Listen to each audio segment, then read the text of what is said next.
In science, when a species is described, the specimen upon which the description and name of a new species is based is called the holotype. It serves as a reference for the species' identity, defining its key features so that future discoveries can be compared and confirmed. But sometimes, no future discoveries are ever made, and our entire understanding comes just from the holotype, or perhaps 2 or 3 other specimens that are collected around the same time. In each case, we're left with more questions than answers. In this video, we're looking at 5 more species that have only ever had 1, 2, or 3 documented sightings. In some of these cases, the species may just be rare and elusive, maybe even still surviving out there. For others, it's probably already too late. This is the 5th video in this series, so if you enjoy it, make sure you also check out the others that are in the playlist linked below.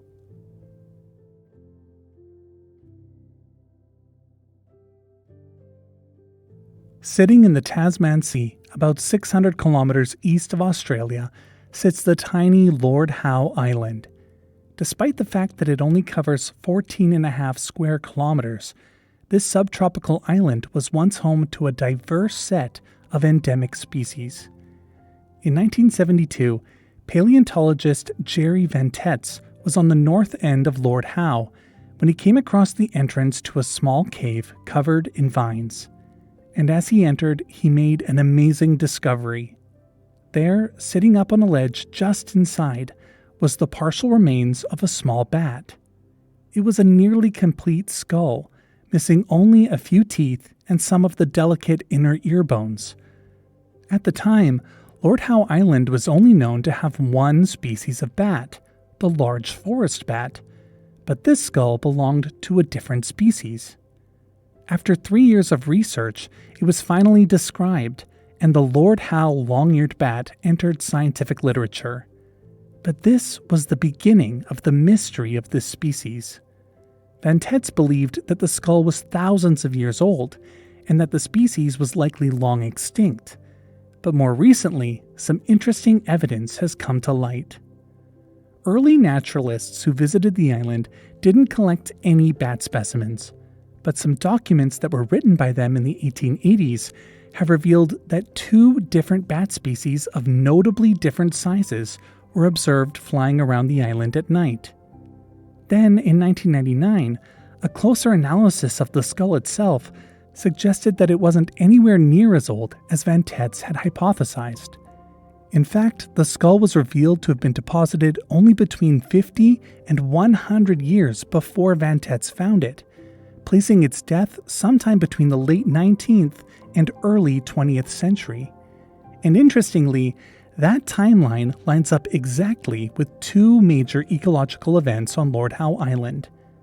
In 1918, the SS Macambo, an island trade steamship, ran aground at the northern end of the island. As it went down, the rats on board made for dry land, and so began a major ecological disaster. Within only a couple of years, the rats had destroyed the flora and fauna of the island, causing the extinctions of several bird and insect species. In the 1920s, the people living on Lord Howe knew that something needed to be done about the rats, and this was when they got the bright idea to introduce masked owls to the island.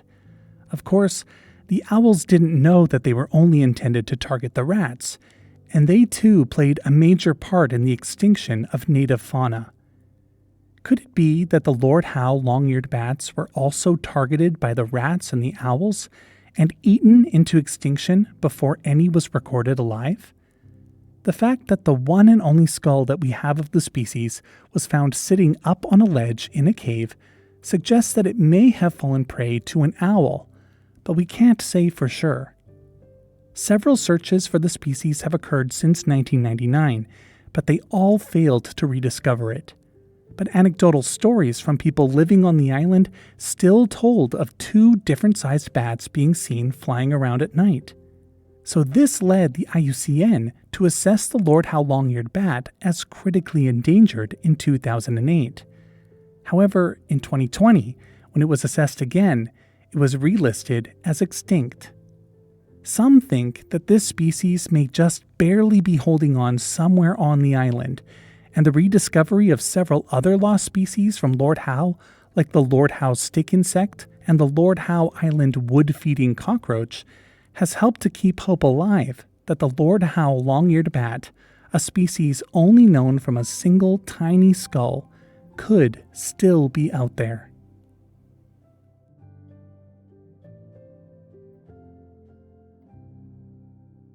On April 24, 1917, a renowned American bird collector, Samuel Milton Clagis, spent the day looking for birds along the Mana River in French Guiana.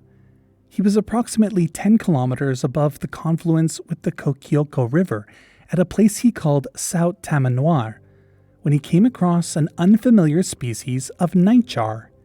He collected the bird, a male, and while it looked a lot like other nightjar species, Clagis made note of its most distinctive features.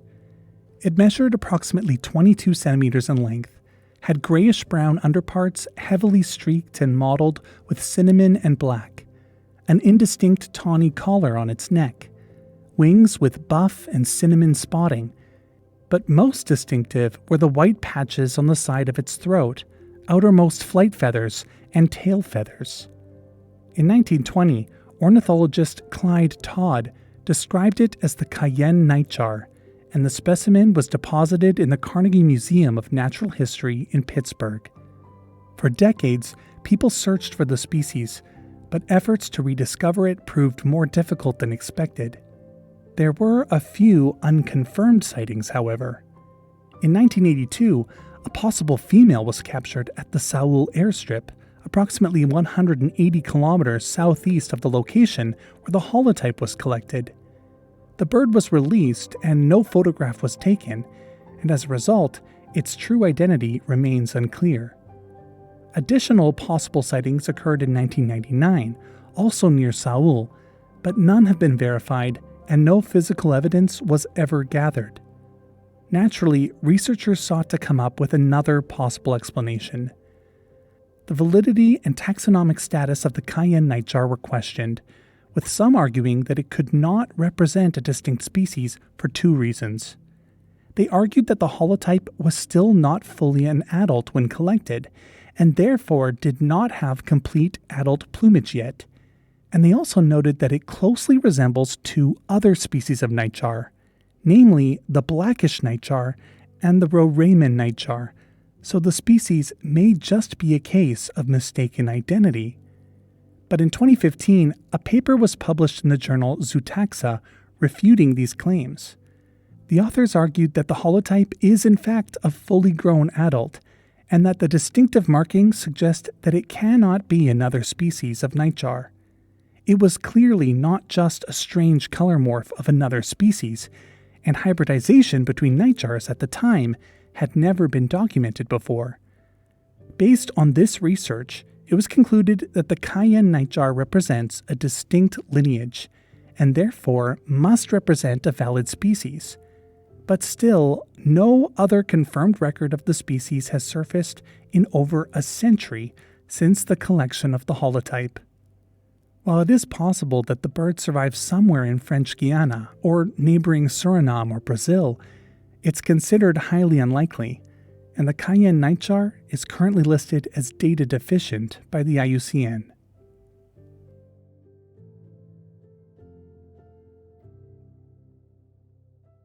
In August 1774, during Captain James Cook's second voyage around the world, the expedition's naturalist Johann Reinhold Forster and his son Georg Forster stepped ashore on the volcanic island of Tanna in what is now Vanuatu. They were there for only a few days, but during that short stay, Georg made a discovery that would later become one of the great mysteries of Pacific ornithology.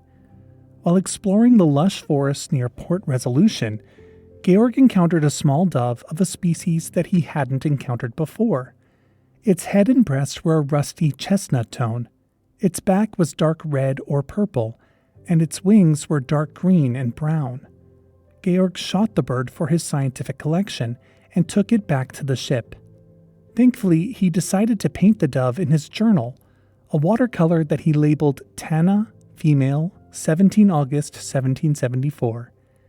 This painting, now held at the Natural History Museum in London, would eventually become the only surviving record of the specimen that Georg Forster collected, because the physical specimen has since gone missing. Later, a second bird, this time a male, entered a natural history collection assembled by the British naturalist Sir Joseph Banks. It was reportedly significantly different from the female, having a mostly white head and breast, as well as a reddish-black belly. It was illustrated by an unknown artist that worked alongside Banks, but like the female skin, the male specimen has also been lost over the centuries. The depiction of the male survives among Banks's material at the Natural History Museum in London, but it's not available to the public online. Other than these two reports, the bird has never had another scientific record. With no surviving physical specimen, classifying the Tanna ground dove can only be done based on the little information we have about the species. Modern ornithologists group it with other Pacific ground doves in the genus Pampusana, with the most likely closest living relative being the Santa Cruz ground dove, which has a similar coloration and is close in range, being extant on Vanuatu's largest island, Espiritu Santo, as well as the nearby Solomon Islands. What exactly caused the Tanna ground dove to go extinct is impossible to say for certain, although introduced rats have historically been the greatest threat to many species of ground-dwelling island bird, so this is the leading theory. The little that we know about this species exists entirely in 2 pieces of art and only a few lines of field notes.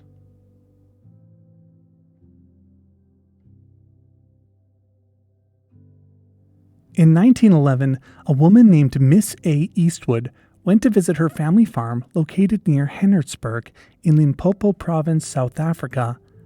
The farm, which they called Clearwaters, was covered in rolling, grassy hills and was adjacent to Woodbush Forest Reserve. As she walked through the grass, she saw something slithering through it like a snake. Miss Eastwood managed to capture it and was surprised by what she saw. It wasn't a snake, but a snake-like lizard with tiny limbs, having only 3 toes on each foreleg and 2 toes on each hind leg. Not knowing what it was, the lizard was preserved and sent on to zoologist John Hewitt, who described it as a new species in 1913. He named it Eastwood's Longtailed Seps in honor of Miss Eastwood. The species wasn't seen again until 1928, when someone by the name of V.A. Wagger collected another specimen on the same farm where the holotype had been collected 17 years prior. But after the 1928 record, Eastwood's long-tailed Seps was never seen again. Over the coming decades, the area around Woodbush Forest was heavily altered. The natural grasslands were converted into plantations growing exotic crops, and the parts that weren't being farmed were filled with non-native trees like eucalyptus and pine.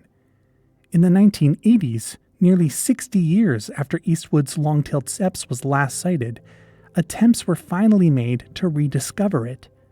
Researchers identified any remaining patches of grassland around Hennertsburg that hadn't been burned in the last 20 years, and they began to actively search through those areas. They also set up drift fences and pitfall and funnel traps, but with no success. In April of 2008, another search was attempted over a 10-day period, and again was unsuccessful. It seems that when Eastwood's long-tailed Seps was discovered, it was probably already limited to a very small range, and the changes made to the ecosystem over the past century have meant that it was unable to survive. In 1996, the species was declared extinct by the IUCN, and while there is still interest in performing more surveys around the Woodbush, Hennertsburg, and Vulbeg areas, it seems unlikely that it still survives.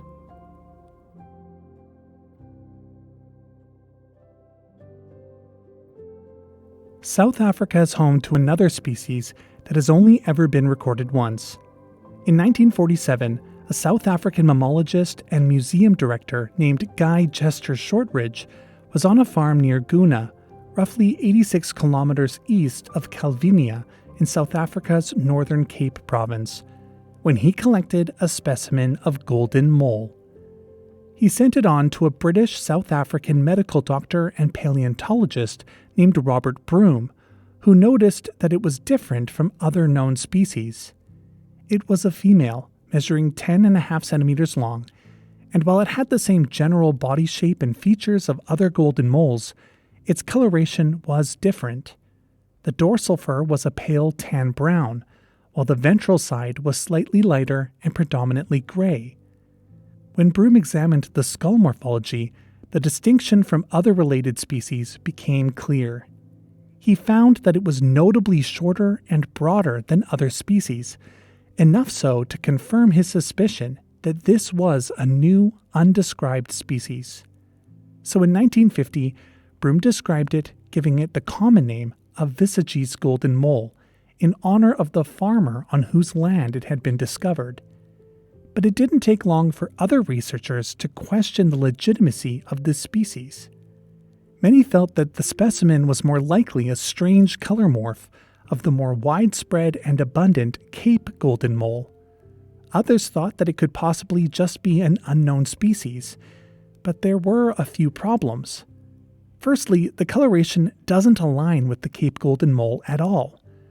While Visagie's golden mole is tan brown and light gray, the Cape golden mole is typically blackish to slaty gray or dark brown.